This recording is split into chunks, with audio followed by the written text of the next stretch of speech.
Berligen yok işte. Bizge ayakta Berligen. Hiç kimse. Hurmatlı Elcor, bizge yer gerek.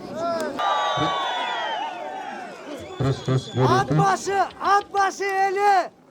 Uşul taza ekologiyamız bilen, taza tukumumuz bilen, taza yürekli adamlarımız bilen yaşaşımız gerek. Başka bizge hiç nersenin gereği yok. Biz hükümetten hiç nerse suragan elemez biz. At başı tınçlıktı süymelen, tınç yaşayımız. Uşul mal.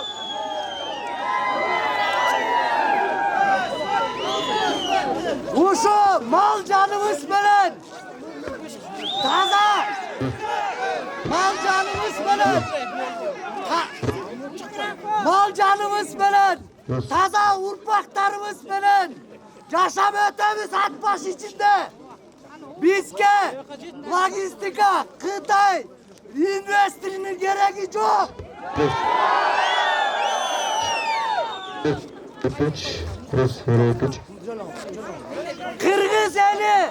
Kırgız eli, Uşağın başına yaşayan tukum elilerimiz. Biz turizm, cana taza, özün üstün.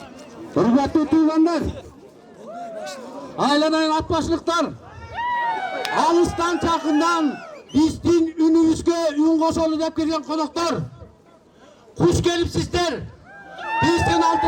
yer atbaşıga, hürmetli elim, hürmetli çoğulganlar, biz atbaşı eli, gelinizler ıntımakta, atbaşının ıntımağın görgösüp, asır ıntımakta uçul bizinde ötkör balalı. Bizden bir gana talap, Aktala aile hükümetindeki 200 hektar yerde ayantın narın seske veriyor doktomu çokka çıkarılsın. Narın ses menen Nurus kuruluş firmasının ortasında gelişim caraksız da tavılsın. Atbaşı'nın aymağında boluğucu, uşul siyahtı işler, kem baylıklar, eldin dininde kurultayda çeşilsin. El menen esepleşmey durup, özün bilendik menen buyruk çıkargan, Aktala aile hükümetinin başçısı Talantbek İstamakunup'a katı eskörtü verilsin.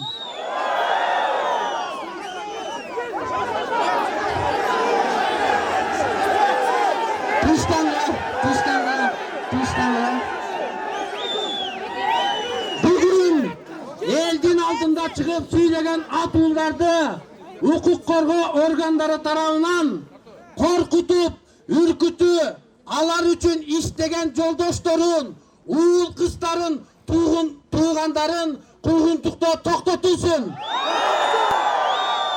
Tuğganlar, biz bugün asır uşul yerde çoğuluvatkan elder, süyleçüler, emosiyaga aldırmay, uşul bir gana uşul sözün tegereginde Atbaşı eline Kıtay girmesi için biz yerimizi saktap kalamız degen urandın aslında gana söyleyimiz. Arganda çağımçıldardın, arganda el buzarlardın sözüne girip Atbaşı ile montik getirip degen sözden alış bolalı dağı bugün intimakta ötkör olan tuğunlar. Gelinizler, hazır, men uşu derge söyleşsin, bizden uyuşturu toğunun müçesi, bizden Baatır kız sayıplarında olgan ezemiz baktı güleceğe sözün gezegin bireyin. Sağmatsınarбы mekendештер. Ушунда суукта келип бергениңерге чоң рахмат. Бизде бир эле проблема болуп атпайбы? Кытайга жер берилбесин деп. Мен просто информация берип коеюн да. Булар деген айтып атышпайбы азыр бийликтегилер силерге ырыскы кут келип атат депчи. Каякта Кытай берет бизге ырыскы кутту өзүлөрү бербегенден кийин бул бийликтегилерде. Мына 28 жылдачы 30 премьер болуптур. 5 президент алмашыптыр. 17 спикер болуптур. 6 сазырттын сансыз депутаттары болуптур. Ошолордун баары бизден эмне ырыскы менен кут алып келдиби? Ошолор алып келбеген анан Кытай алып келмек беле. Ушулар иштей албай атат. Бизде деген азыр алсыз бийлик болуп атат. Ошон үчүн биз ишенбей ушундай митингге чыгып атабыз. Чынбы? Мына азыр деген депутаттар эмес, айыл өкмөтчү көчөкү иштегенге жооп бербейт. Барсаң деген ал мага чейин болуптур дейт. Анан биздин урпактар кимден сурайт булар деген жооп бербейт. Мына азыр баарыңар билесиңер. Айыл өкмөткө бар, акимчиликке бар, бир токтом косяктары кетсе, муну деген мурунку чыгарып кеткен деп жооп бербей атышпайбы? Анан 49 жылдан кийин кимден жооп сурайбыз? Кимдин башын байлайбыз тетиги жерге канжыгага? Биздин урпактар кимди байлайт ошол жака? Чынбы? Туурабы? Ошон үчүн каршыбыз. Если бы мамлекет күчтүү болсо, анда туура деп ишенмекпиз. Мына 30 жылдан бери эле ишенип эле келатабыз бийликтерге. Өзөңгү кушту биз билбей калдык. Ошондой деген маңыроо экенбиз да, бийликке ишенип алдыртып салдык. Ошо алдыртып кетти Кытай. Могу Каркыраны да Бакиевтер алып кетишти. Ой, сатып кетишти, качып кетишти. Бул жерде деген бийлик айтып атат, 20-30 киши эле чыгып атат бул митингке депчи. 20-30 киши жеп атат, тонуп атат Кыргызстанды. Анан кийин качып кетип атышат. Аралдарды сатып алып атышат, особняктарды. Бул гос жумушта иштегендерчи, гос жумушта иштеген тети бийликтегилер. Каяктагы хан сарайларды салат 10-20 миллионго. Каяктагы машиналерди минет жыптарды, жанакы $100,000 кайсы акчага? Ошону биздин акчабызды жеген үчүн, биздин ырыскы кутубузду тоноп табагын жеп түштү ошон үчүн. Эмоцияга берилип атам, кечирип коюңуздар. Ошондой болуп атпайбы? Жерди бермейбизби? Анда кесекти Актала Талды суу айылынын атына берейин биздин будагы мүчөсүгө. Урматтуу Ат башы айылынын калкын, мен сиздерге азыр айтып кетейин. Азыр менин агам өлүп, сөөгү келтат. Ошону карабастан мен уш жерде турам. Урматтуу биздин ыйгарымдуу өкүл Байке, Жакып байке, сиз ушу эл бар үчүн, Болот байке, орган боюнча, эл бар үчүн уш жерде сиздер ушу кызматта турасыздар. Сиздерден суранарыбыз, эл жакта болуңуздар. Жерди бербейли, турабыз сиздерден. Калай калкын, ушул ат башы алтын чөйчөк жерибиз. Кыргызстан боюнча Кыргыздын каада салты нускасы ушу ат башта сакталып турат. Буну Кыргызстан болгон жерден айтып келишет. Ушул жерди сактап калалы. Биз мына Швейцарияга бергис жербиз. Швейцарияны көрүп атасыздар. Эч бир кен байлыгын казбастан, жерин сатпастан, азыр дүйнөдө эң алдыңкы өлкөлөрдүн бири болуп турат. Биз келечекте ошол мамлекеттерге теңелебиз. Мына малыбыз менен, таза продукциябыз менен, таза кымыз сүтүбүз менен ошол деңгээлге жетели дагы балдарыбызга өткөрүп берели. Урматтуу биздин жогору жактагы өкүлдөрүбүз, угуңуздар. Бул жерде 30 киши эмес, 30.000 киши бар. 30.000 киши. 30.000 киши азыр ушул ат башын сактап калалы деп турат. Кыргызстандын булуң бурчунан келген, булуң бурчунан чалган адамдар дагы ушул ат башыга чеп болуп берели деп турат. Биз урпактарыбызга өткөрүп берели. Таза турган ат башыбызды, чечтеп атабызды, жалпы ат энелерибиздин арбагын Кытайларга тебелетпейли. Арбак ыраазы, тирүү ыраазы деген сөз бар. Арбакты сыйлайлы, калай калкым ат башыны бербейли.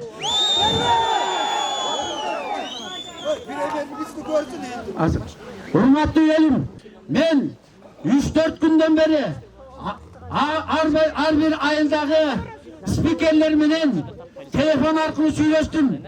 ошолордун сиздерге айтып кой деген аманатын айтууга укук бериңиздер. Туугандарым, азыр биздин арабызда ошол биздин спикерлерди аким жибериптир, губернатор жибериптир, премьер өзү чакыртыптыр, элди алдаш үчүн деген ар кандай ушак айындар кетип атат. Азыр мына могу жерде төрагалар болсо келип өсүңүздөр менен айтып берсеңиздер да болот. Камераны кой берип койгулачы. Камераны. Анан мындай туугандар, мен ошолордун сөзүн ооз айтып коеюн. Алар сиздердин шайлаган депутаттар, ошо төрагалар сиздердин үнүңүздөрдү жеткирүү үчүн жогорку жакка барып премьер менен жолугуп келиптир. Ошол жөнүндө эгерде уруксаат берсеңиздер, биздин акимге сөз берейин. Саламатсыздарбы, урматтуу туугандар, ардактуу ага-эне апалар, урматтуу жаштар, урматтуу алыстан отартып келген коноктор. Мына бизде Мука Шартагыш турат биз сыйлаган. Баарыңыздарды мындай айтканда куттуу ат баш жергесинде кош келиңиздер деп айтчымын.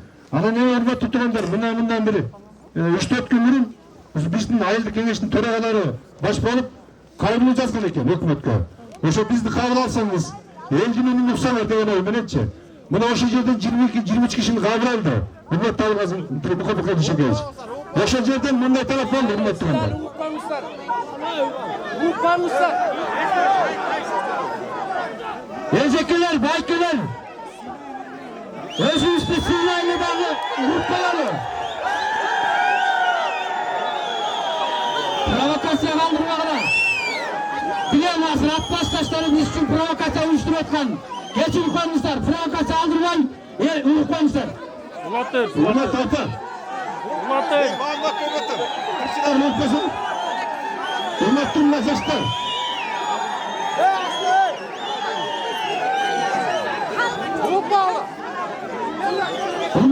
Урматтуу туугандар, кары келсе ашка, жаш келсе ишке дейт. Аксакалыбызга келген атабызга сөз берели. Келиңиз мына.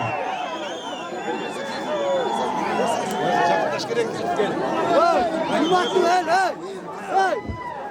сөз тугалы.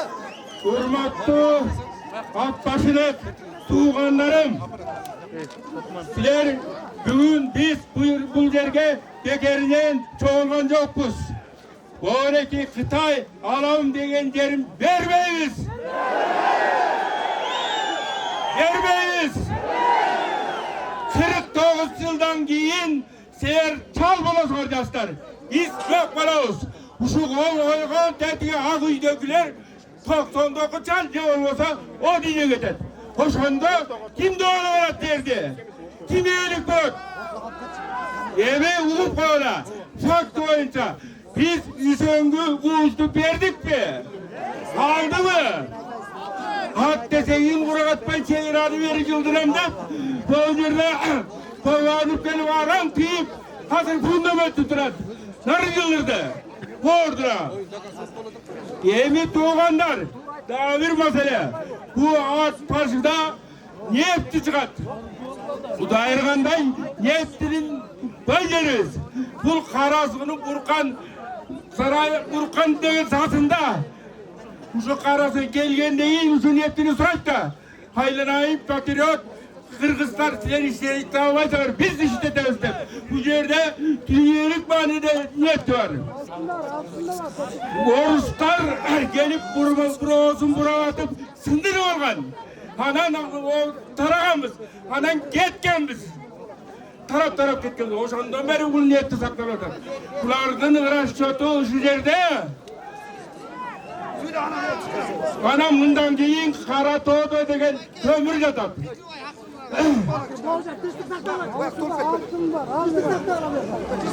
Бир туугандар, келиңиздер эми сабырдуу болуп, могу биздин акимибиздин сөзүн аягына чейин угуп коюңуздар. Кыйкырбай. Ким өзүн сыйласа, акимибиздин сөзүн угуп койсун. Аягына чейин угсун. Атчалдар, немени сактагылачы.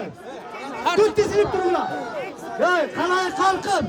Buna o hakimdin sözün ayağına çayın uğuk koğlaç meselelerde sular. Dikirmeyin uğuk koğlaç. Onlar tuttuğunlar. Bunu alsanız da.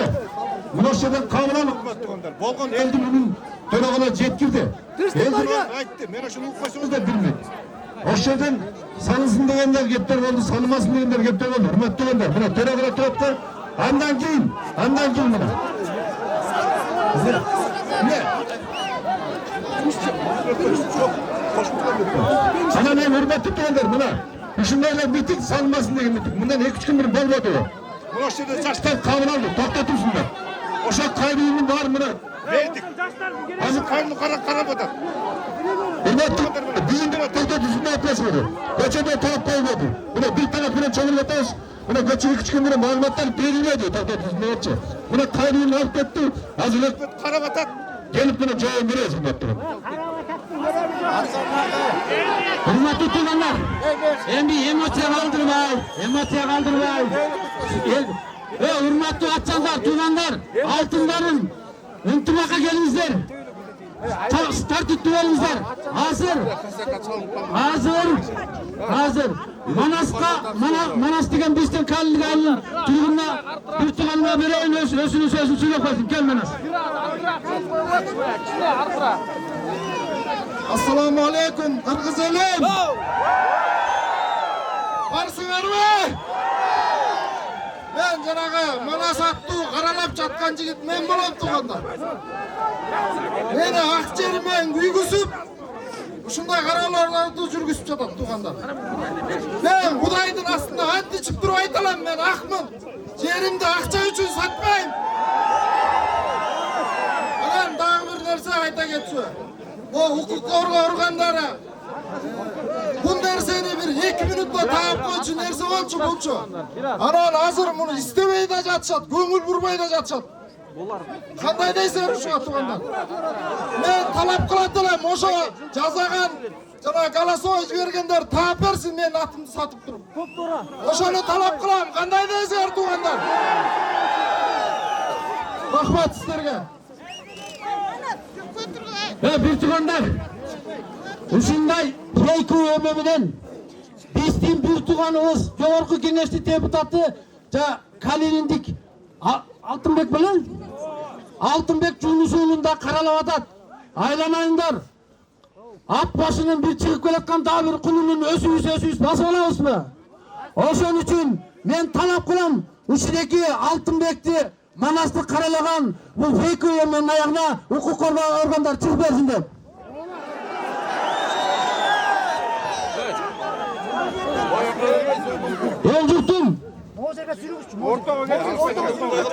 El jurtum alыстан at артып биз менен бирге бололу деп мурунку Жогорку Кеңештин спикери Мукарбай көз келиптир. Үнүн угуп койсоңуздар. Арыбаңыздар, урматтуу бир тууган ат башчылыктар. Ушу силердин көйгөйүңөрдү угайын деп атайын Бишкектен келдим. Мен өзүм ысык көлдүк болом. Мен жеримди эч качан бөлгөн эмесмин. Сен ат башы, сен баткен, сен көлдүк деп. Анан кийин силердин жерди 49 жылга арендага берет дегенди азаттыктан уткандан кийин биринчи жолу эле биздин баш министр Мухаммедкалый Абылгазиевге кат жаздым. Эй тууганым, мен Кыргыз Келечек коомдук бирикесинин атынан талап кылам. Буга жооп бергиле. Кандай шарт менен берип атасыңар? Кимге берип атасыңар деп. Ben cevap verse жазсам, ал мага жооп бергенден ордуна Эркин Тоо газетасы аркылуу Атбашы Жаштар Келечеги коомунун атынан жооп келди. Урматтуу Чолпонбаев, сизди сыйлайбыз. Сиздин эмне ишиңиз бар биздин ишибизге? Дегендей жооп келди. Мен мындайга чыдай албайм, туугандар. Анткен себеби Кыргыздын эли бирөө, жери бирөө. Муну биле турган эч ким жок. Экинчи маселе. Анан атайын бүгүн силердин чын эле мен даңгырышып атамбы, туура эмес кылып атамбы деп келдим. Анткен себеби бир 20-30 киши анан бир көлдүк элдин баарын коозутуп атат деп кайра масалык маалымат каражатынан берип атат. Мен бүгүн келип отуруп силердин ушунчалык чечкиндүүлүгүңөргө, ушу жерибизди, тагдырыбызды өзүбүз чечебиз деп атканыңарды өз көзүм менен көрүп мен абдан ыраазы болуп отурам сиздерге. Ал эми Кытай жөнүндө сөз болгондо, урматтуу туугандар, Кытайдын саясатына ишенбешибиз керек. Алардыкы башынан эле ушундай байкоосуздан жөн эле басып алуу аракеттери бардык жерде болуп келген. Жакынкы эле убакыт алып көрөлү. Намибиядан Пакистанга чейинки жерди тартып алган Кытай эмеспи? Тибетти басып алган Кытай эмеспи? 67-жылы Жалаңаш колго биздин беделге Даманский аралына косулган Кытай эмеспи? Алар граждандык жол менен басып алат дагы, ээлеп алат дагы, андан кийин биздин жараныбыздын кызыкчылыгын коргойбуз деп аскер киргизет. Жетиги Тажикстанда мындай болгон жокпу? Мен андайды каалабайм. Бүгүн Кытайдын бир жараны келип алат, алар чоң күчтүү мамлекет, ошол жарандын кызыкчылыгын коргойм деп эртең аскер киргизип жиберсе, ушул ат башы Кытайдын анклавы болуп калганын мен каалабайм. Мына мен ошон үчүн атайын силерди көрөйүн деп келдим, туугандар. Бүгүн силерди жакшынакай көрдүм. Мен дайыма силер менен болом. Барыңыз келесиге көрөлү.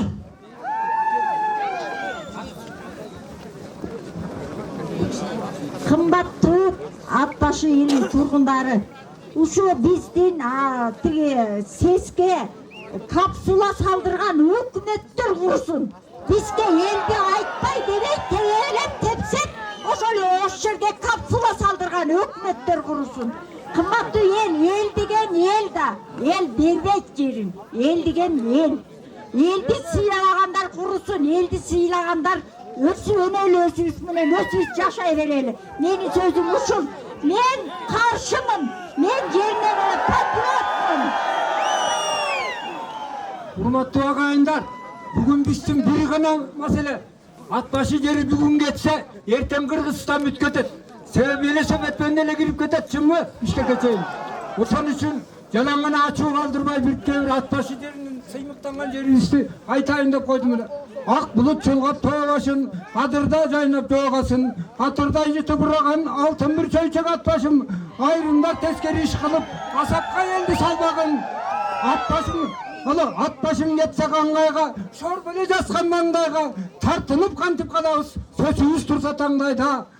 Каңгайга, Кытайга келип иштесе, келиндер туруп койбойбу. Кам манас кошой арбагы, катүгүн аллам тим жатпа. Бийликтин сурап жардамды, ат башы сурабайт, ат башы элибиз жакта. Көйгөйүн элдин акчаса, кам бийлик элди акчатпа. Чечтеге мазар күңгүрөп, капа бир болду бул чакта. Касиеттүү жериңди Алмамбет келген бул жака. Кандай акмак элеңер, кам бийлик мени каматпа. Ойлонуп жасап башынан кыргыз эл түшкөн асапка. Жибек жуп менен муустайм деп кыргыз эл сени бир паста. Жетим тоогаса талкалап, ашепке сүйлөп койгонду менди жанжат балталап. Жалгыз гана бул чурду орустар калар калкалап. Ойлонуп элим иш кылгын, жараткан калсын сен сактап. Отушунда болду митинг. Ошонун аркасы менен Калининде болду. Анда ар биринин айтылган сөздөр жазылып атат бардыгы. Ошонун баарынын жыйынтыгы менен Абылгазиев Нарынга келди деп кат менен кайрылып бардым мен лично. Элди бара кылбай деп. Ошондо кабыл алуу болгон жок. Анда дагы жалаң кызматкерлерди алып алып, мына Нарын эли макул деди деп телевизордон берди, көрдүңүздөр. Артында каалаганын жасап, каалаганына кол коюп, каалаганын сатып, каалаганын аткарып жашай беришиптир 28 жыл бою. Чегине жеткен үчүн мына куттуу жер ат башыда акыркы чегине жетип бети ачылып отурат. Ушул жерибиздин касиети деп өтө терең баалайм мен муну. Баарыңарга ыраазымын. Ал кат мына 25 эл орчундуу кабардар болуучу нерсени биздин элге, жерге болгон сыйыбыз, баабыз эч качан атуулдук парзыбыз эч качан өчпөшү керек. Мына өчпөгөн үчүн монтип карапайымдар чыгып отурасыздар. 1000 мертебе ыраазымын сиздерге. Рахмат. Буга чейин укук коргоо кызматкерлерине ыраазычылык билдиребиз. Баардыгы эл менен чечилет. Керек. Ошол менин айтайын дегеним. Баары жакшылык болот. Ынтымак болсун, ынтымак. Урматтуу эл журтум, Урматтуу эл журтум, мен дагы Ат башылыктын Калин айылынданмын. Мына мен буга түбүнөн бери каршы болуп, бир дагы карыш жер, бир дагы алакандай жер берилбесин. Берилбесин. Өзүңөр билесиңер мынакей, Үзөн куш кетти, Каркыра кетти. Тажикстанга канча жер кетип атат. Мына бул Кытай элинде социализм деген менен булардын социализми башкача. Мына Кытайдагы өзүнүн жарандары мусулман калкын, тунгандарды, уйгур, жанагы Жусуп Мамайдын баласынын баласы бар болчу немеде. Бишкекте окуган, жок эми Бишкекте. Мына ошон үчүн мына биздин мына жалпы бир муштундай болуп чогулуп туруп Ат баш эли ошол 200 гектар жер берди дегенибиз биз бүт Кыргызстанды берди дегенибиз. Бул эч качан берилмеши керек. Кытайдын буту баскан жер меники деп талашат. Муну эч качан сез деп атпайбы? Нарын сезде бир эле аял иштейт. Бир эле аял. Мына мен билем. Ал чоңдор эмнени айтса ошону жасай берет ал. Мына Казыбектен 24 гектар жерди беришкен 2006-жылы. Кара Суудан 90 гектар жерди беришкен. Калиниден 200 гектар жерди беришкен. Мына ушунун баарын эгер Кытай ээлеп кетсе, биз кайда барабыз? Биз мынакей 60-тан өттүк. Биз эми тигил жайга деп канданып атсак, балдарыбыз эмне кылат? Неберелерибиз эмне кылат? Ошон үчүн жалпы Кыргыз эли Көлдүгүңдү, Чүйлүгүңдү, Таласыңды, Баткениңди, Ошуңду, Жалал Абадыңды баарын ынтымакка чакырып, биздин алыбыз келбесе, силер кошо кыла деп чакырат. Ат башынын жерин, суусун Кытайларга ээлетпейбиз. Баягы элим мына Чештөбө мазарыбыз турат. Кошой коргонубуз турат. Ушу кошой коргоп келген жерибизди кармата беребизби? Ошон үчүн эмоцияга алдырбай айтууга мүмкүн болбой атат бүгүн. Себеби биздин чоңдорубуз мына мурдагы күнү келип алып, мына жерде 15-inde, келбесин 17-синде деп чыгарышат. Чагын жылдар келип, элди колдобогондор келип, бир могу жерде 5 тал тиге жаштар коомубуз дегендер келип алып туруп, элдин бүйүрүн ысытып атат. Андай болбосун. Ынтымакта бололу.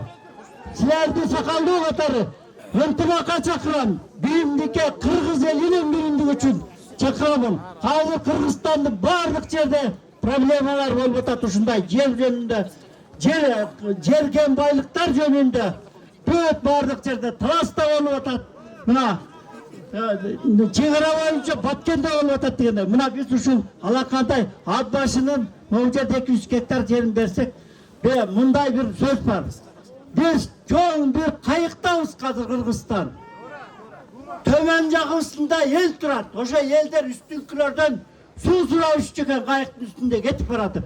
Мынтип суу сурабайлы астын тешип туруп эле ичпейбизби деп бир акылдуусу чыга калыптыр.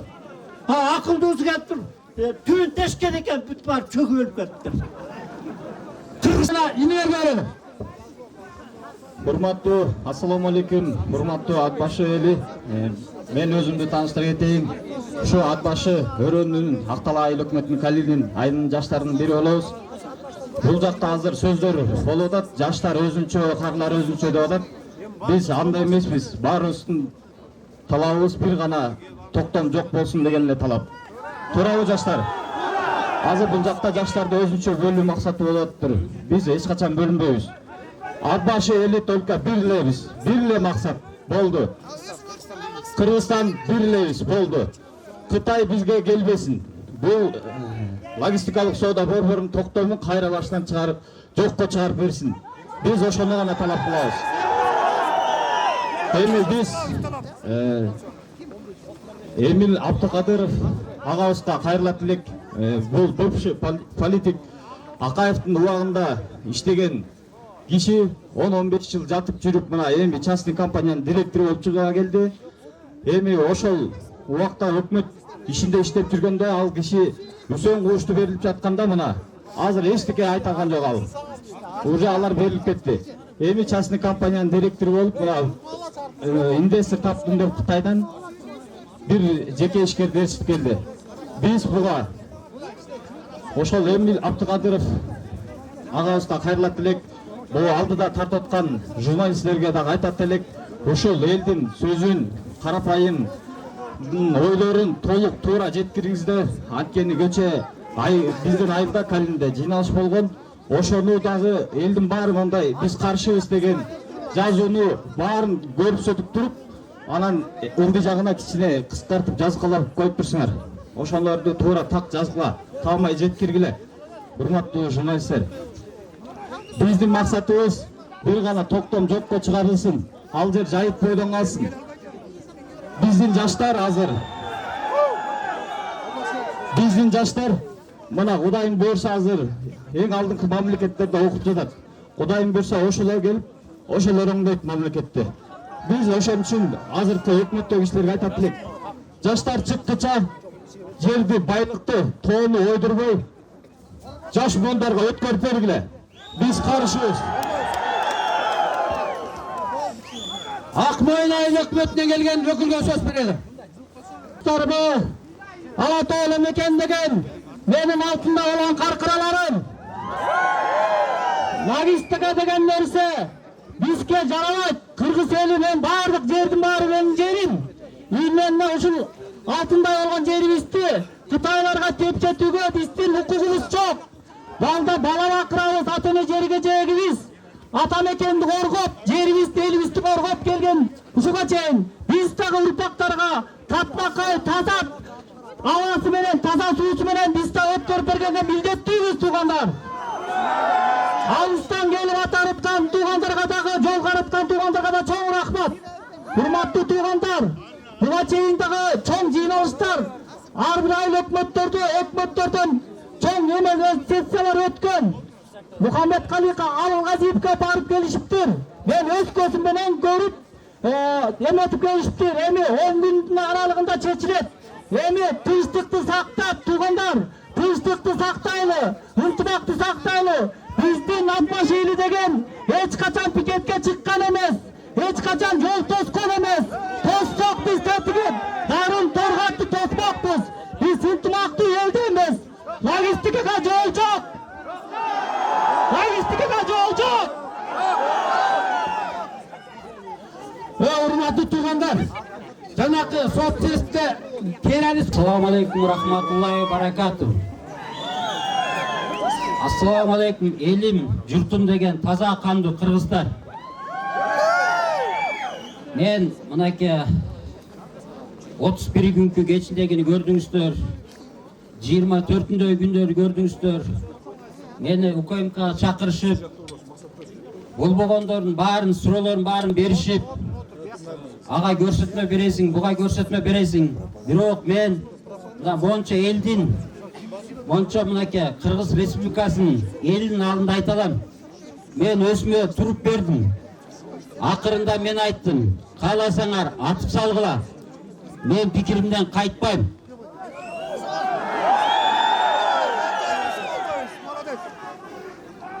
Мен бул боюнча маалыматты мынакей мен бир тууган 2014-жылдан бери мынакей активист болуп чогуу жүргөн, бүгүнкүгө чейин бир митингтерге 10 сомго барган бала эмесмин. Бирөөдөн 10 сом алган эмесмин. 17 күнү кечинде беле 18 күнү кечинде ушул абашка мага звонок этип, Абылгазиев бияка келип капсула салып атып, активист балдар коркконунан мечиттерде түнөп жүрөт дегенден ошондон мен баштаган болчумун. Ким экен десем, Эмил Абдыкадыров дегенде мен сразу эстей калдым. Бул жерге келген азыр Максат Казакбаев. Ушул Эмил Абдыкадыровдун дачасы бар Байтикте. Ошол Максат Казакбаев өзүнүн дачасын арзан саткан. Айла жоктон.